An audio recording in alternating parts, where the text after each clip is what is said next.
Vapi GIDC કંપનીઓમાં safety ખાલી કાગળ ઉપર જ દેખાઈ રહી છે।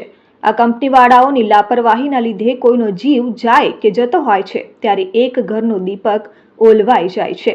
અંતરિયાળ વિસ્તાર કે પછી દૂર દૂરથી મજદૂરો કામ માટે આવ્યા હોય છે અને આ મજૂરને પૈસાની અછત હોવાથી જે કામ સોંપે એ કરવા મજબૂર બને છે અને એમનો જીવ પણ જાય છે। હાલમાં જ શિવશક્તિ ફાર્મામાં કોન્ટ્રાક્ટરનું કામ ચાલી રહ્યું છે। એમાં કામ કરી રહેલ મજદૂરોને કોઈ પણ સેફટી વગર બિંદાસ કામ કરવામાં આવી રહ્યા છે।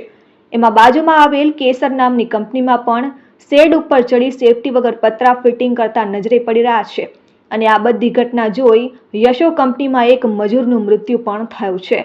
કંપની ઉપર વગર સેફટીએ ચડી પતરા ફિટિંગ કરવા આવનાર એક મજદૂરે પોતાનો જીવ ગુમાવ્યો છે। હવે આ કંપનીવાળાઓની લાપરવાહી કહેવાય કે તંત્રની લાપરવાહી કહેવાય એ પણ જોવું રહ્યું। અધિકારીઓ પોતે કેમ ચૂપ રહે છે? જેમ કે આંખ કાન અને મોં ઉપર આંગળી મૂકી ખેલ કરતા હોય છે।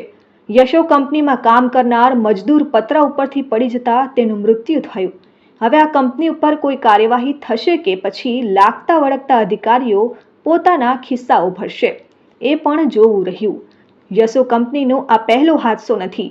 અગાઉ પણ આ કંપનીઓમાં એક મજદૂરનું મોત નીપજી ચૂક્યું છે। હવે આને લાગતા સેફટીના જવાબદાર અધિકારીઓ કોઈ લગામ ખેંચશે કે પછી મોં ઉપર આંગળી મૂકીને ચૂપ રહેશે એ લોકોમાં ચર્ચાઈ રહ્યું છે।